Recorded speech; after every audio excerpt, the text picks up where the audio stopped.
There are people out there all across the country pushing boundaries to grow the game of golf. Like champion speed golfer Lauren Cup, who plays faster than anyone else. And Will Lowry, whose work in the golf community inspires more kids to get into the game. As a champion partner of the Masters, Bank of America supports everyone determined to find out what's possible. In golf and in life. What would you like the power to do? Bank of America. Bank of America N.A. member FDIC, copyright 2025, Bank of America Corporation, all rights reserved. Ryan Reynolds here from Mint Mobile with a message for everyone paying big wireless way too much. Please, for the love of everything good in this world, stop.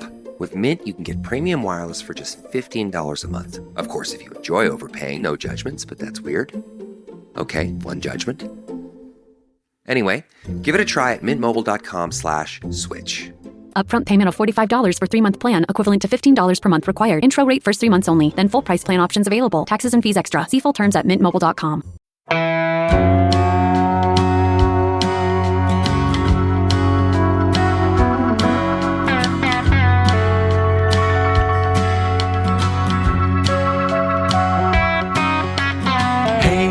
Hey, where you been? Buckeye Talk is about to begin. Hey, come on in.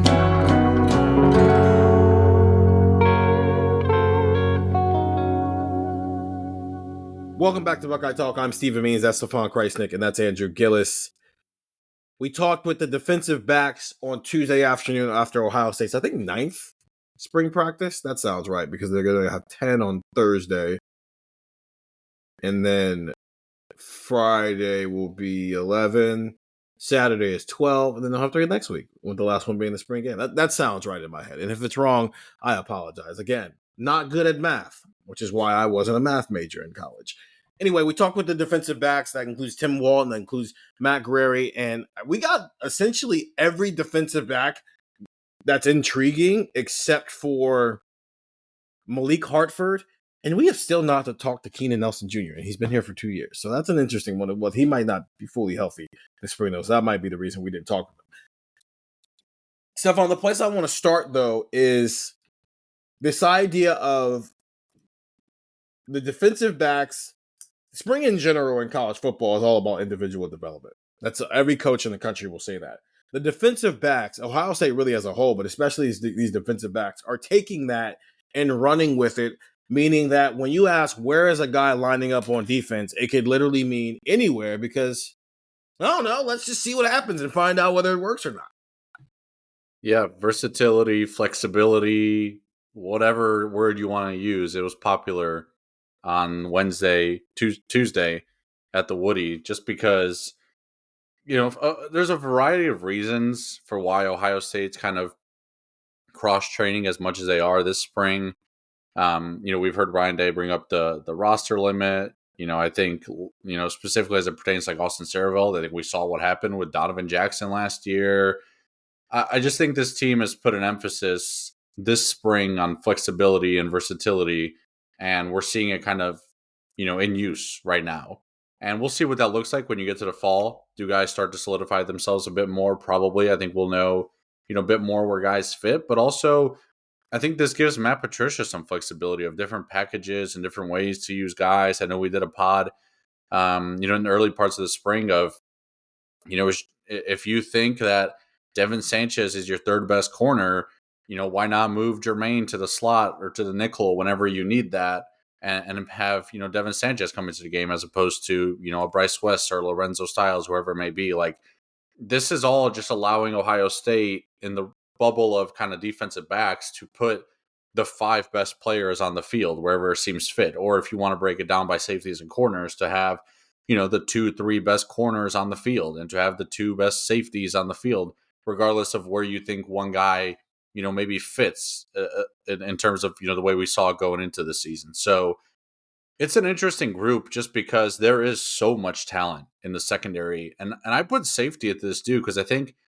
guys like Malik Hartford and Jalen McClain are very talented, right? It's a matter of just, putting it together consistently and showing that, you're capable of being, what, someone like Lathan Ransom was last year, just dependable, week in and week out, right? There's areas there to grow, but I still think both those guys are very talented. Devin Sanchez, Aaron Scott, very talented. Davis Igbinosun, Jermaine Matthews, experienced and talented. Lorenzo Styles has been around college football. Bryce West has potential. Like, there's so much talent in the secondary where if you cross-train and have versatility, I think you're kind of just having a conversation of putting your best players on the field as opposed to, okay, it's this guy's the nickel, and whenever we're having a nickel, he has to be on the field. Like, if you don't think he's one of the 5 best, he doesn't need to be. I think you had a luxury last year where I think Jordan Hancock was one of the 5 best back there, probably one of the 3 best back there. This year is a little bit different, right? Like, it might not be the guy that we pencil in as nickel just being one of the 5 best. So it's an interesting position to be in. And I think that Tim Walton, Matt Guerreri, Matt Patricia, Ryan Day, all the powers that be, I think are approaching this the proper way. And I think it's why we're seeing, that cross-training be such a focus this spring. We'll see what it looks like in the fall. But right now, I think that's a very clear emphasis for this defense. And I think it lets Matt Patricia, have some fun with the way he wants to, plan things and whatnot. So that's what I want to ask. Because Andrew, Matt Guerreri even hinted at that when we were talking with him about this idea of there's a difference between what you'll see in the fall when you're preparing for a game and what a guy might be doing out there, because that's what we have, versus the spring when there's no games. You're just trying stuff. You're trying to see where guys have improved. You're trying to see what fits in where, right? Versus the fall where it's, you already know that doesn't work, so why are you trying to fit a square peg into a round hole? Well, right now you got to figure out where are your squares, where are your circles, where are your triangles, and all those different things. So let's project. Everybody is working everywhere right now, but put everybody in a slot, no pun intended. Where are they actually going to be if they're asked to play meaningful rep against Texas? Where every single person in the cornerback room. Let's just start there. We'll do safeties in a second. So this is Jermaine Matthews, Davis Igbinosun, Lorenzo Styles, Bryce West, Aaron Scott, Devin Sanchez. Those 6. If they are playing a meaningful snap against Texas, where could you realistically see them playing? Igbinosun's outside. Styles is only in the slot. I don't think either one of those guys are moving. I don't think Igbinosun's playing the slot. I don't think Styles is playing outside. Jermaine Matthews has positional versatility, positional flexibility. He could play the slot. I wouldn't be surprised. He could play outside. I wouldn't be surprised. So he could do both. Aaron Scott, I think he's just outside. I think from, kind of talking to people in that program, I think he's not really a candidate right now to play that slot role. So I think he is just outside. I think he is a little bit Davis Igbinosun-y, where they're kind of in that same mold. Let's see who else we got. Devin Sanchez, I think outside. Miles Lockhart and Bryce West, I think are only inside. Jordan Woods, I mean, I don't. He's think not here, but he's not here. But he's not even. He's not. He won't be. There's not a world where he's playing. Yeah. So I think that's it. I think Igbinosun is outside only. Scott is outside only. Sanchez is outside only. Styles, Lockhart, West are inside only. Matthews has versatility. We didn't talk to Jermaine Matthews or Davis Igbinosun today. We did not, which was tough, but we did not. Which is weird. They're the starting cornerbacks, and we didn't talk to them today. That's a little weird that they're running from that a little bit. And it means, again, this is not you didn't talk to the media. Doesn't mean you're going to be a good football player or not. But it is a little interesting that the 2 guys who are essentially the leaders of that room didn't talk today. Meanwhile, we talked to a bunch of freshmen and whatnot. Because Caleb Downs talked. And we'll get into that in a minute here. Stefan, do you agree with that? That's Jermaine Matthews is the only player who realistically could play either or in a meaningful snap against Texas. Yeah, you're using the analogy of round peg, square hole, or whatever. I think the master key is Jermaine Matthews. He's the one who can do it all. Which is why we needed to talk to Jermaine Matthews on Tuesday. Because, because you've pointed it out there a couple of times, this idea of what if we get to a world where Jermaine Matthews in the slot gets their best 5 out there, regardless? Because we didn't talk to Malik Hartford either. We did get Jalen McClain. But what if their best trio of cornerbacks is Jermaine going in the slot and letting Devin and Aaron figure it out. I am coming around on that being the idea, and they have spent 2 years preparing Jermaine Matthews to do just that.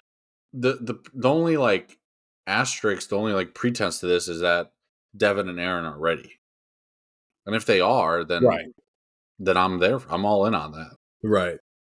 Okay. So this becomes a Devin Sanchez conversation, and Stefan, I was like raving about Devin after he got done before we did videos and everything about, oh, you're gonna go listen back to this and be like, yo, I like this dude. So what did you think? Let's just transition into Devin Sanchez. And what did you think of Devin? And how he handled his introduction to the Ohio State beat. I cut out there for a second, but you asked me what I thought about Devin Sanchez's introduction to. I thought it was awesome, man. I thought the way he handled himself, it was like a mature confidence, I guess is what I would call it. Like, he's a guy who thinks, and he's a guy who's aware of his talents. He's aware of what he did in high school. He's aware of his rating and what it means to be, one of the best players in Ohio State's signing class. I think he gets all of that, but also simultaneously understands the jump to college football, understands that, guys like Davison and Jermaine and even Aaron Scott are ahead of him when he arrives. Like, he understands that he's got to work and get his way there. And it's the perfect combination of what you can want. Like, I loved he misspoke at one point. He was talking about the guy's name is slipping my mind. He played in Texas and is the receiver at Oregon. Yes. No, yeah. I don't think he misspoke. Misspoke. Go ahead. But he was talking about going against him in high school, being like, yeah, like, we had good battles. Like, you win some, you lose some. Like, I won some, he lost some. I was like, I think I get what you're trying to say, but also, like, you might have accidentally just been like, yeah, I'm the guy. But like, I think he's just got that kind of swagger to him where he knows he's really good. He's not afraid of the, hey, look what Jeremiah Smith just did. Like, you're the freshman that's got to do it now. He's not afraid of those expectations. But at the same time, he's also not coming up to the microphone being like, I'm going to be a starting corner. I'm the best corner in this room. I'm the best corner in the country. Like, he's saying that I'm at the bottom of the totem pole. Like, I'm the new guy.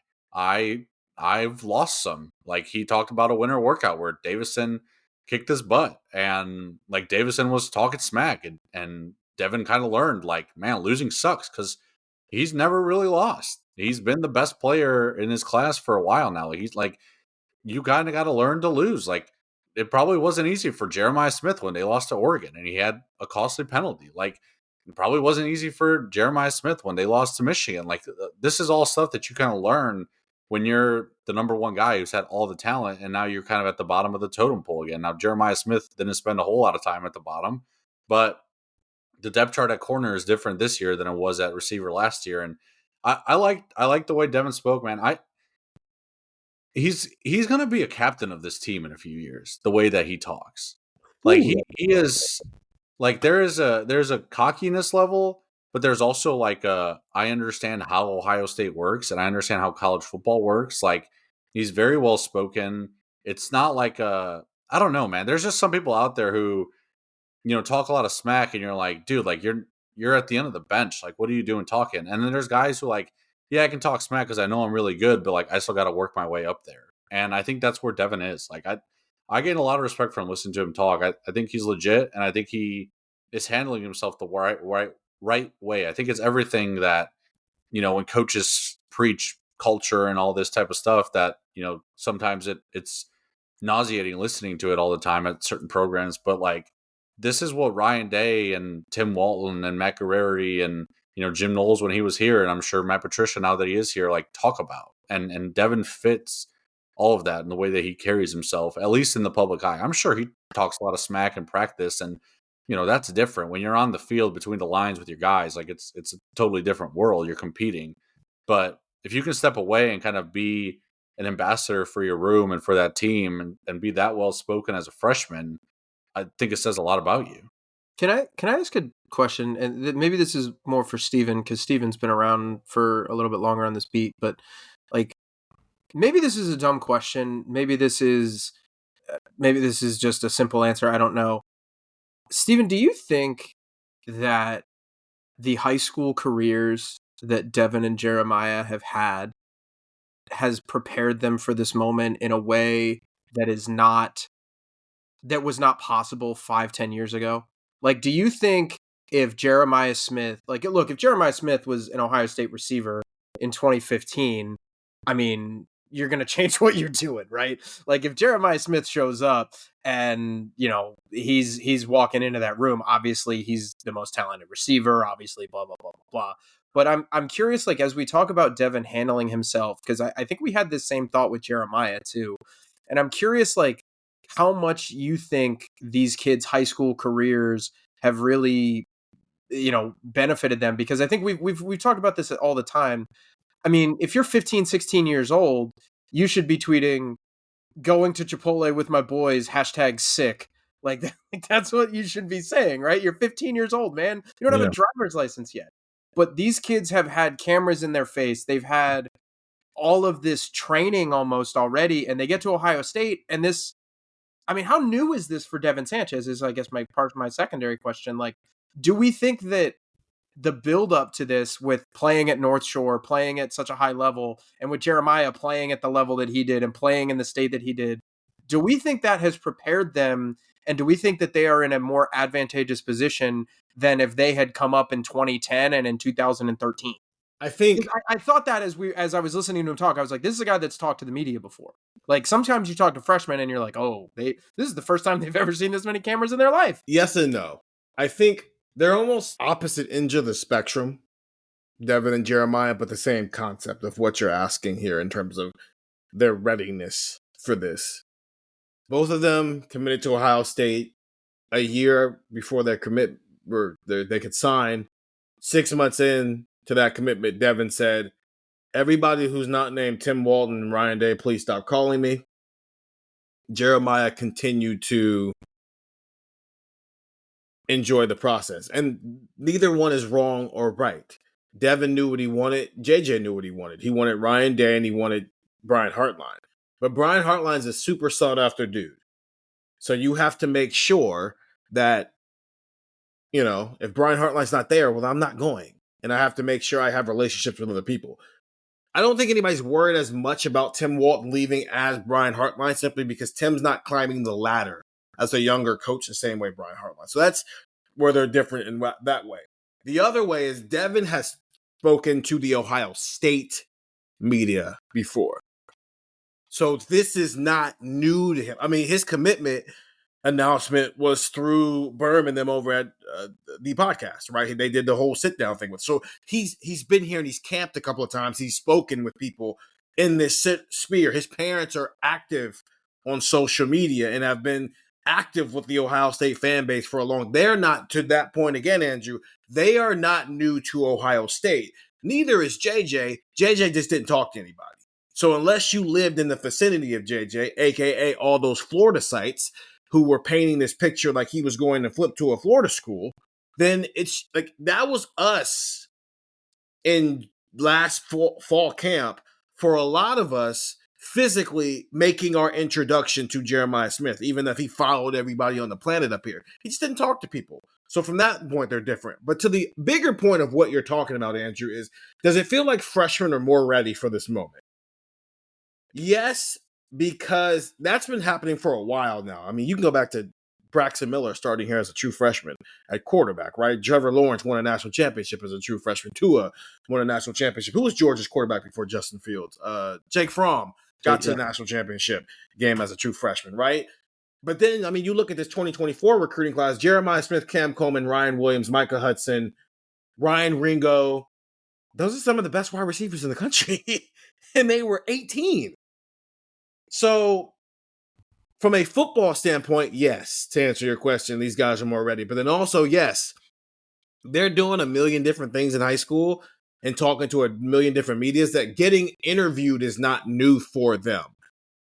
But they are still new to the Ohio State beat, which is larger than most beats in sports in general. So there is an element of how you handle 40 people asking you, hey, are you going to be awesome at 18, even though that's an unrealistic expectation to be awesome?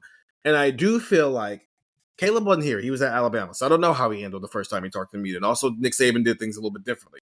I don't know how often two freshmen were talking to the media. I don't know if Caleb ever did. Right. I would be stunned if he ever did an interview at Alabama. Let alone in 8 practices into the spring. That's just not how they do that. That's an Ohio State thing. Because again, the appetite's a little different up here. So I get it.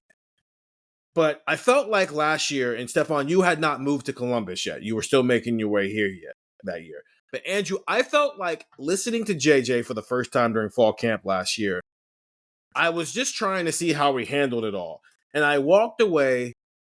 Yeah, I'm not like scared of it. I'm aware of who I am. I'm just not going to sit here and have 30 million conversations about how awesome I'm going to be. I'm just going to be awesome. But I am aware of who I am. And I felt that same energy from Devin. Granted, in the voice of a cornerback, so it is a little bit more cocky, a little bit. But I felt like I walked away from Devin, and it was like, yeah, I know who I am. I know what you guys think I'm going to be. And it's great, but now I got to go out here and do it. But I am fully aware, and I'm not running from it. That's the big thing I got from him is I know who I am. Not focused on it, but I'm not running from that either. I'm not running from these crazy expectations because I promise you the ones I have for myself are way crazier than what you think they are. Yeah, I think that's something that we always kind of have to remember with these athletes. It's like there's a lot of pressure on them. They put a lot of pressure on themselves. Yeah. Like, the outside world isn't the only thing that sets expectations, and ratings aren't the only things that set expectations, right? There's 3-star guys on that roster who probably think that they can be the best at their position in the country. Like, that's just how these guys are built. Yeah, I think Devin's got all the qualities. The JJ thing is interesting. Like, it is interesting listening back last year and thinking about it. Like, when you guys first spoke to him, it was that I know how good I can be, but like, I'm not going to say anything until I show you. And then we got to the playoff, and it was like, you need all 11 guys if you're going to stop me. Yes. He starts name dropping Kobe Bryant and Michael Jordan. And it's like, all right, like, now you've shown us, now you can say that. And, yes. and it would not surprise me if he started talking about the call against Oregon too, where he was just like, receivers can't be physical anymore. Yeah. Like, and maybe it doesn't happen in his true freshman year for Devin Sanchez, but like at some point he's going to have that same press conference where he's like, nobody can score on me. I want to be, Darrell Revis, Deion Sanders, whoever you want. Like, that's who I want to be. Like, we're going to get there. But I think he's approaching it the right way of just, all right, like, I'm good, but I haven't even done my first fall camp yet. Like, I'm not going to say anything. So I respect that. Also, the way he talked about, like, tuning out, like, the internet and, like, social media and stuff like that, that is so fascinating to me because that is, like, a learning curve for a lot of these guys when they get to programs like this. It's like, I mean, dude, like, log into Will Howard's Twitter account the day they lost to Michigan and like tell me, walk a mile in those shoes. Like, tell me how you feel.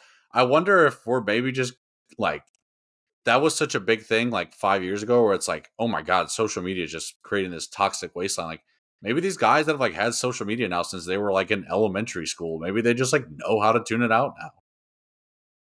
Because Ryan Day answered this question too a little bit when he was talking about, I don't know how we got down this field, but I'm glad we did. The idea of everything about them has been positive until they get here, right? They're and unless if they flip somewhere, sure, you're making a fan base mad, and there's the lunatic fringe who are going above and beyond to yell at a teenager. Don't yell at teenagers on the internet, guys. But it's all positive, right? Devin Sanchez committed here. Woo! Devin Sanchez! Devin Sanchez touchdown his commitment. Woo! Devin Sanchez! Devin Sanchez signs. Woo! Devin Sanchez! Devin Sanchez has had a pretty good spring so far. Woo! Devin Sanchez! Oh, Devin Sanchez is on the field against Texas. Woo! We're playing the young guys. Yeah. Ryan Wingo blows by Devin Sanchez. That's exactly what I was about to say. Yeah. Woo! Devin Sanchez! Right? It's gotta happen. Where's Aaron Scott? Why didn't we do? Yeah, it gets negative real fast. But they know that, though. And so, when athletes talk about how they've just deleted social media, no, you didn't. I see you tweeting and retweeting stuff all the time. And you see it and you read it. But the point is, do you internalize it? And which goes back to Andrew's point. Devin, Jeremiah, Ryan Wingo, Ryan Williams, like this younger generation of athletes, they grew up with this. They've grown up with Please flip to my school. Please visit my school. Oh, he's only going to that school because they're giving him more money. Oh, I hate you now because you're not going to my school anymore. Oh, you're going to the... Oh, breaking down, what does this top 5 mean? Oh, he showed up. They're so used to that they don't internalize it the same way, where quite frankly, athletes our age who are in their mid-20s and we kind of grew up as social media was growing up probably didn't handle it as well. So Will Howard probably doesn't internalize it the same way that Julian Sand will, because they're 4 years younger than him. So I to that point, Devin Sanchez and Jeremiah Smith are probably just more capable of handling when they get cheered and when they get booed a little bit differently because they're used to this life. I mean, we've been watching Cooper Flag videos for like 7 years now. Right. Like, he's had like hundreds of thousands of Instagram followers for years. Like, these guys have grown up in this, which Steven, I loved the example you used of usually it's all good until like you flip and then an entire fan base hates you. Mm-hmm. I think Blaine, this probably gets us into the next segment, so maybe we can take a break. I was going to bring that up. Blaine Bradford dealt with both of it, where he committed to Ohio State and everyone was happy, and then Ohio State fans were like, wait, this guy's from Baton Rouge, he's going to flip. And it's like, okay, we could just be happy for like at least like 12 minutes. Like, his dad is literally getting questions on Twitter being like, so when is he going to flip? It's like, dude, like, go get lunch, man. Like, it's 1:30 in the afternoon. He just committed. It's like, all right, well, like, dude, you're on your lunch break tweeting at a recruit's dad. Like, take a breath. It's also like, man, it's not even April yet, or at least it wasn't April at the time. Like, he committed in March. You're not going to do this for 9 months. Like, there's a comment. No. They're going to do this for 9 months. I mean, like, each individual Iowa fans tweeting at Jeremiah. You'll die of stress. Okay. Every time Jeremiah Smith tweets, there's an Iowa fan who's like, "You're a Hawkeye." Dude, he's not going to Iowa. Kind of funny, okay. The tweet of Jeremiah Smith is kind of funny. Let's take a break, because then, let's try. Is there anything else about the current 2025 roster of DBs that we need to get into right now? Other than everybody's playing everywhere, and Devin Sanchez is a super mature kid. Shout out to his parents. They raised a solid kid.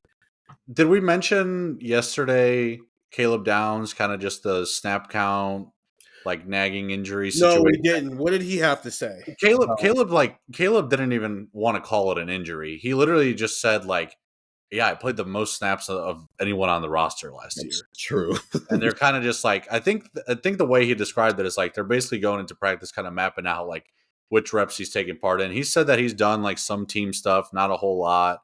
Mm-hmm.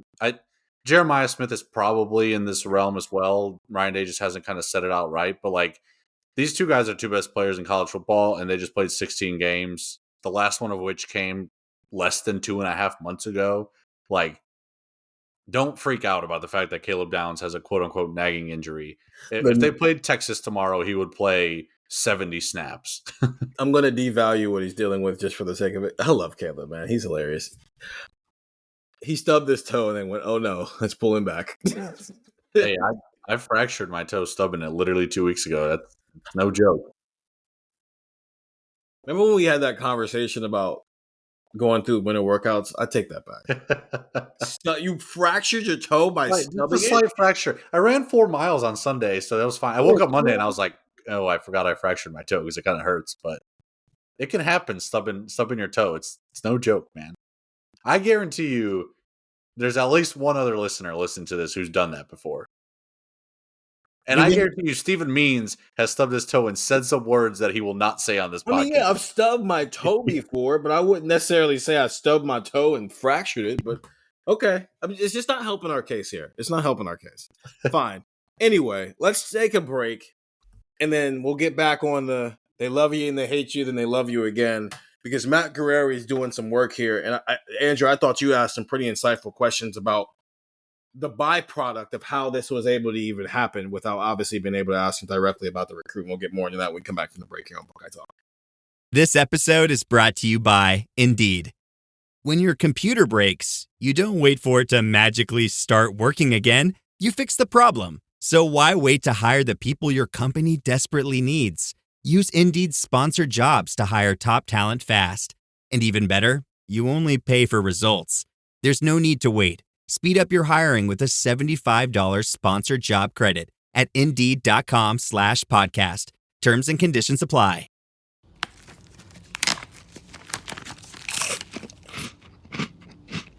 Uh-oh, the last cookie. You can get a new box of cookies in as fast as an hour with Walmart Express Delivery. Are you my guilty self-conscience? No, I'm the voice offering you promo code EXPRESS for free delivery on your first order. Hey, who ate my cookies?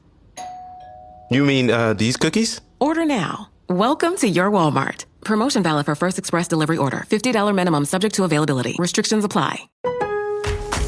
Hear that? It's SpringFest savings calling your name. Only at Lowe's. Right now, get a free Select Ego 56-volt battery when you buy a Select Ego trimmer, blower, or mower. Plus, get your choice of any 2 bags of Miracle-Gro organic soil mix for only $16. Shop these can't-miss deals in-store or online today. Lowe's. We help. You save. Valid through 4/2. Selection varies by location. While supplies last. Excludes Hawaii. Business taxes.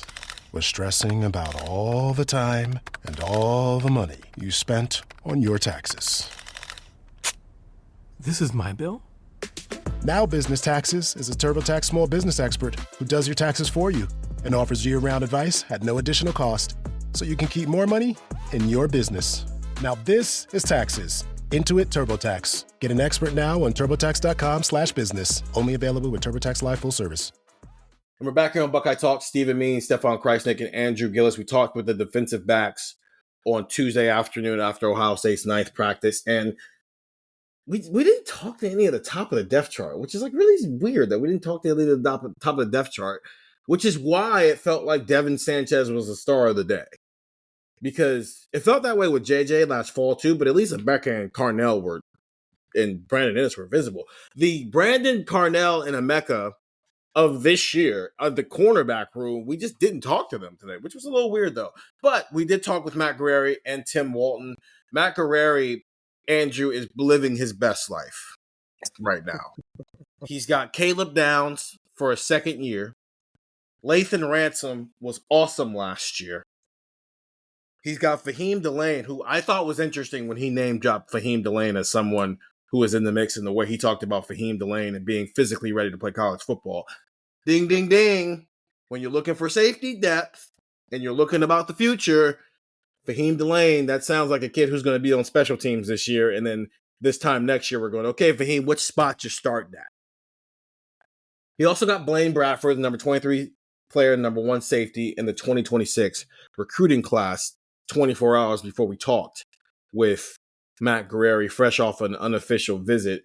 You were asking an interesting concept for Ohio State, and essentially, how much does winning a national championship actually help Ohio State in this world where they're already recruiting at the highest level possible? Just give me the motivation behind those questions, but also, what did Matt Guerrieri have to, because you were essentially asking, hey, you're having a lot of success right now. Why do you think that's been possible? Well, yeah, just so people are clear, I can't say, hey, Matt, Blaine Bradford's pretty good, right? Not on the record. Just in case people were pretty good, or people were unclear of that.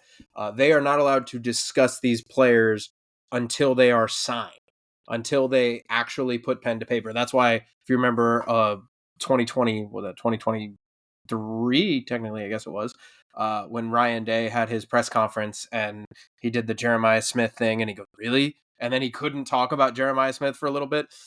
So I couldn't ask that. So I think one of the things that I wanted to ask, and this was followed up, I believe Tony Girdman asked that's the first question, like, what does it take to keep a committed player that lives out of state committed? And Matt Guerrieri said relationships, and basically keeping on it and talking about, hey, you need to stay on this guy and you really need to kind of keep that going, because obviously when your brother goes to LSU and when you live in Louisiana, the pull is just insane to go to LSU. And not only LSU, I mean, you don't think Texas or A&M or Florida, Georgia, Alabama, Auburn, like all those schools that live down there or that are down there, like those schools are obviously pulling at him. So, I thought that was interesting. And then I asked him where does the national championship bump show up? That was my question, because Ohio State recruits so well that it's really, I've just been curious about that. And Steven and I were talking about this a little bit like a week or so ago, like off the podcast. Like, okay, what about Ohio State recruiting really can like get better, right? Because like if you look at where they've ranked in the last couple of years, it's pretty unique. Ohio State in the 2025 class was 4th. In the 2024 class, I believe they were 5th. Like they're top 5 recruiting every year. So I asked him point blank, I said, where does that bump show up? And he basically said, talking to kids, knowing that you're the best carries a lot of weight. He said the word best carries a lot. And that means a lot. He said, when you got the trophy and it means you're the best, you can show that around and you can flaunt that a little bit. And you can talk to these kids and say, number 1 defense in the country, national champions, and number 1 and best means a lot to these kids. And I think, look, obviously Ohio State's always going to recruit well. Alabama, Texas, these schools are always going to pull. Even the schools that are a little bit on a downturn, like a school like in Oklahoma, a school like who has not done well, is still going to recruit well because of that brand. But Ohio State now gets that bump. And I was curious if the Blaine Bradford commitment was part of that. And I was curious, and I still am, and I think that's going to be something that we have to kind of figure out over these next couple of weeks and next couple of months as the rest of this recruiting class comes together. I mean, Sam Greer told me point blank, look, I was probably going to commit even if Justin Fry was the offensive line coach. He said, he was like, yeah, look, I always want to go Ohio State. Yeah. I just had to make sure that who they hired basically knew what he was talking about and that I was in good hands.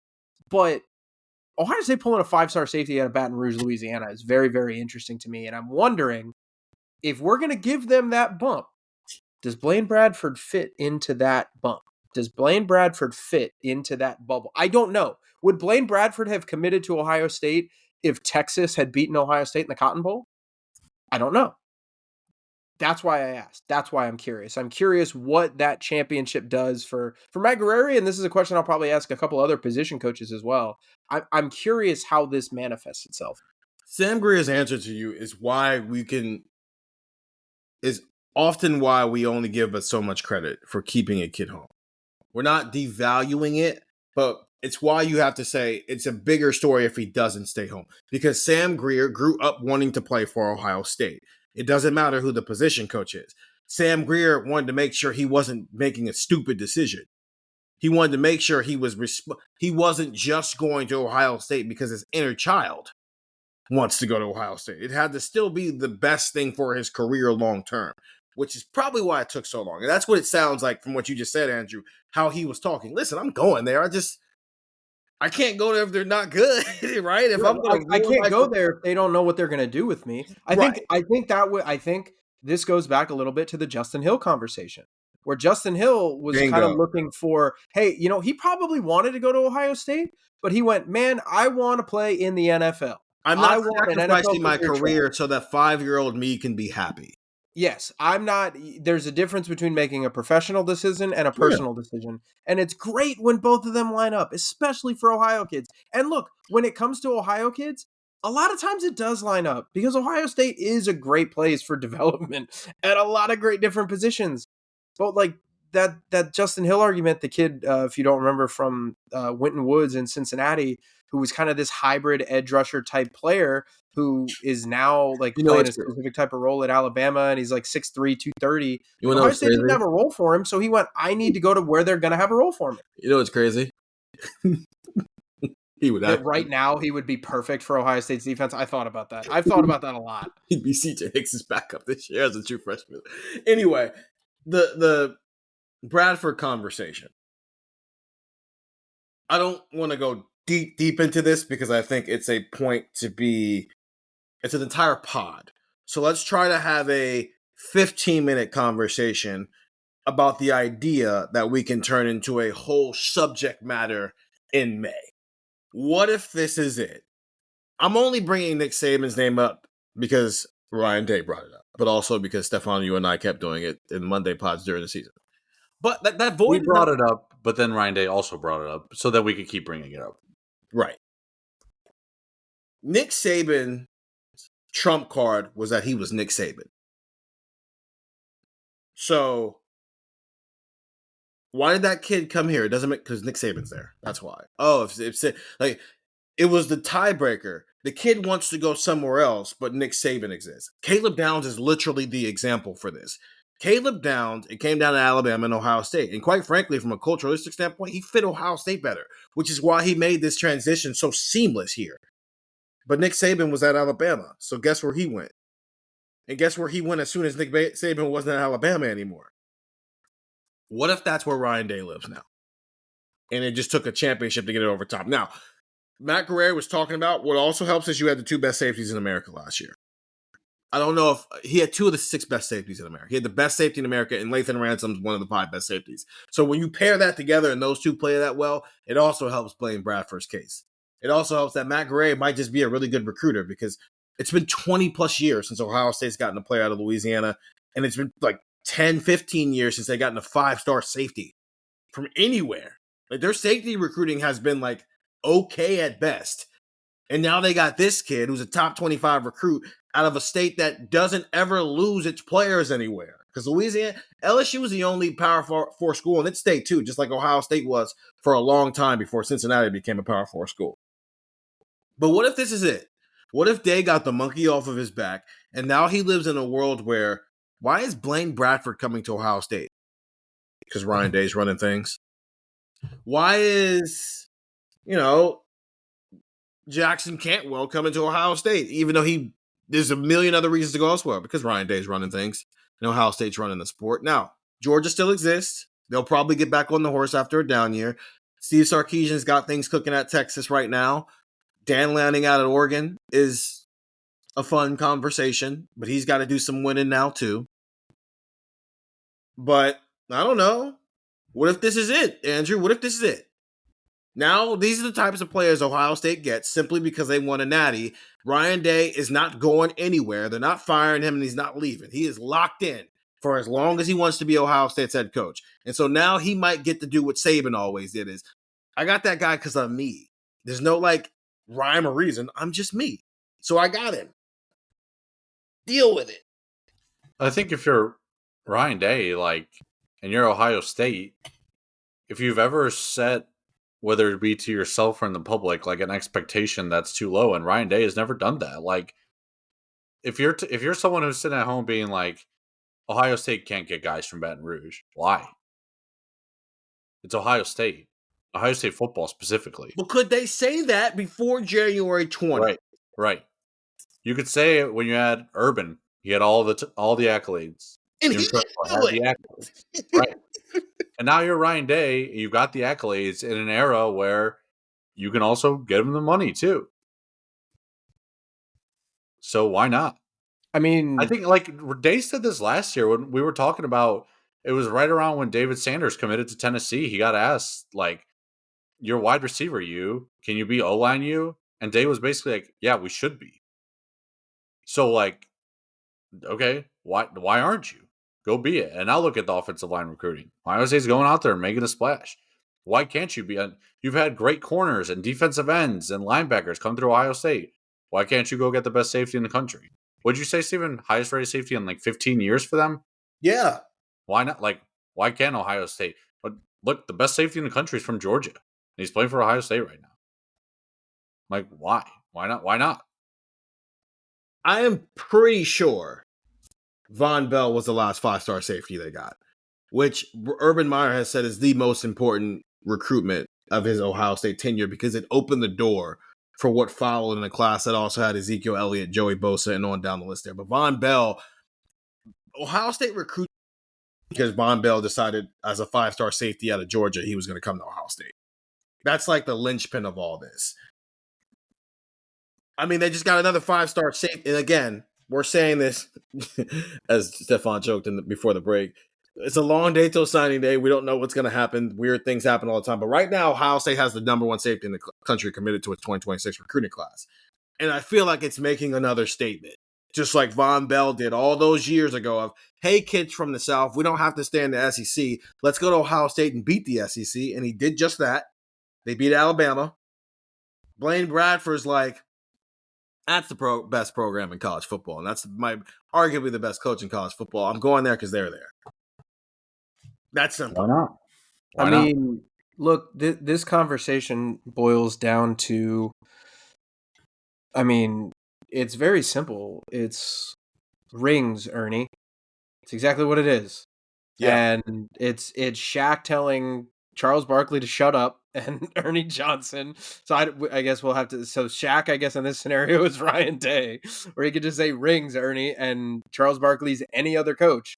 Because before this year, it was Kirby, it was Dabo, and funny, it was Mac Brown.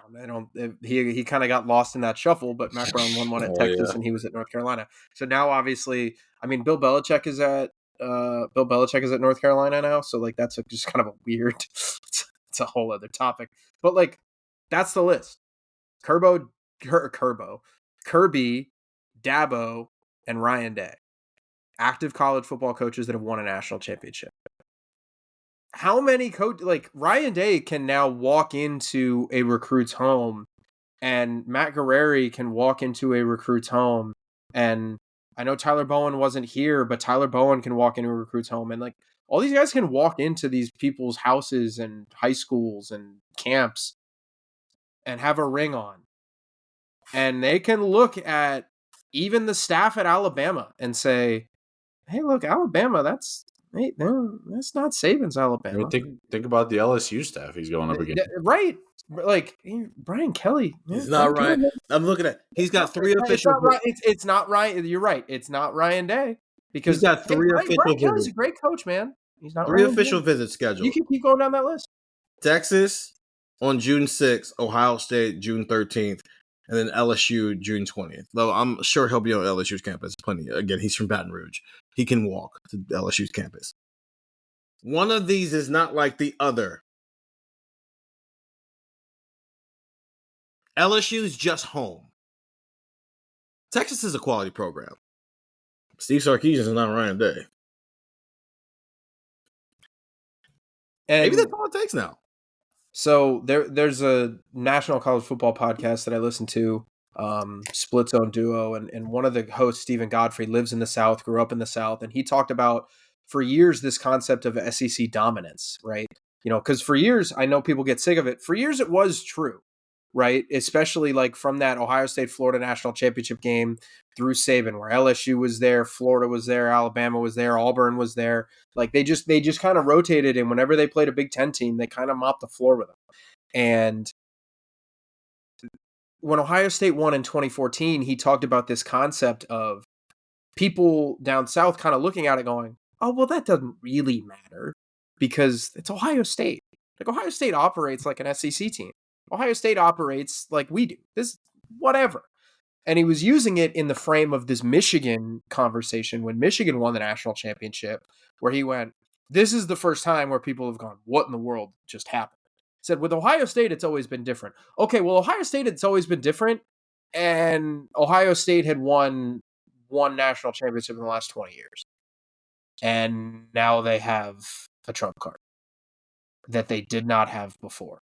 Now they have something that they can walk into the staff at Florida, at LSU, at Texas A&M, all these schools that they used to be able to say, hey, we're competing for national championship just like Ohio State is. We're right there with Ohio State. Now you can look at it. Now Ohio State can go, no, we're not. We're not the same. Are you kidding me? Our coach has a national championship. Their coach doesn't. We have a national championship. I coached Caleb Downs. I coached Denzel Burke. I coached Jack Sawyer. We won national championship with those guys. That coach didn't win a national championship. Hey man, you want to play with them? Fine. You're gonna have a long winter. You're not gonna be playing football during the winter. Like there's just a trump card now that has not existed under Ryan Day's tenure at Ohio State that now exists. And this is something that I think is going to be very interesting to monitor as recruits and as recruiting kind of ramps up over this next I don't know, 4 or 5 months here, because as you guys all know, recruiting gets crazy. And, maybe this is a Naheem Alford situation, and maybe we get to signing day and maybe he does flip. I don't know. Like, we'll see. But it's also not insane to suggest that this is the beginning of something that, hey, maybe Ohio State now just got ramped up a little bit. It's just days in year 7 as a head coach. Urban was pretty established, so he was coming here to raise the profile of his hometown school as a guy who was already one of the best coaches ever. And Jim Tressel had made his reputation what he was doing at Youngstown State. He was still older, but still, that national championship, there was a bump that came with that. So what's Ryan Day's championship bump? What is he able to do now that he couldn't do 4 months ago because he hadn't won a national championship yet? Well, maybe the early evidence is he gets Blaine Bradford out of Baton Rouge, Louisiana as the number 1 safety in the country. It's a small sample size, right? But these kids are all getting paid. It's easier to travel than ever. Maybe there's just maybe it's not just what we used to talk about when we talk about recruiting. I mean, the Bradford thing, LSU and Ohio State have polls in their state, maybe the 2 strongest in the country. Yeah. Where did the best safety from Ohio go last year? Not Ohio State.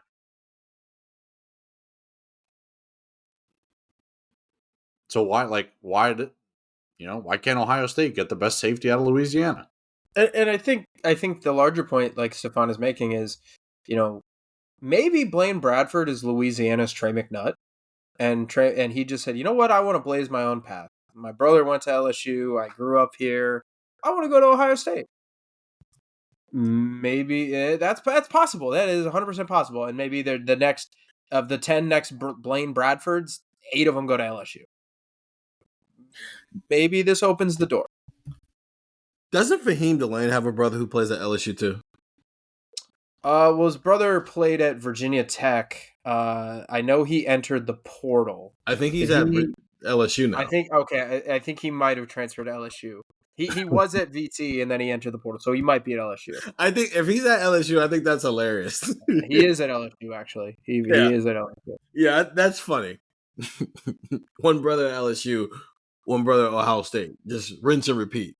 This time with the 5-star safety in 2026. The Bradford family and the Delane family, they got to get some frequent flyer miles and just have just that account. Just, you know what? Honestly, they should just each get an apartment, one in Columbus, one in Baton Rouge, and they just flip every weekend. They just change houses for home games. And you have a timeshare. Delane family. From Maryland, no one's talking about them not going to Maryland. No, that's not. No. That's not even. Are they going to join Buzz Williams at Maryland now? Maryland's trying to figure out if they're a football school or basketball school. Right. They can't really make up their mind. By the way, they're choosing wrong. I'm letting you know they're choosing wrong. Problems in whether a 4-star safety is staying home or not. But okay, I wanted to put that in people's heads. That idea, there's a void that needs to be filled. The guy who is just getting guys simply because that's who he is, along with the fact that the last 2 times Ohio State won a national championship, there was a tangible thing that came from that coach got the benefit from for the rest of his career. What does that look like for Ryan Day? And if Blaine Bradford is the first crucial step in making that happen, okay, that means what are the possibilities for Ohio State's 2026 recruiting class, but then beyond as well. That's cornerback talk. That's defensive back talks. No, we're not in the building tomorrow. So one thing we're going to do is preview Saturday a little bit when we're in there for the full scrimmage and Ohio State Student Appreciation Day practice. Just some things we want to have answered, some things we want to see on Saturday when we get to watch a full Ohio State practice. So get the text 614-350-3315. We'll also talk with the offensive lineman later on this week. It's a 2-week free trial, $3.99 after that. For Stefan Krajisnik and Andrew Gillis, I'm Stephen Means, and that was Buckeye Talk.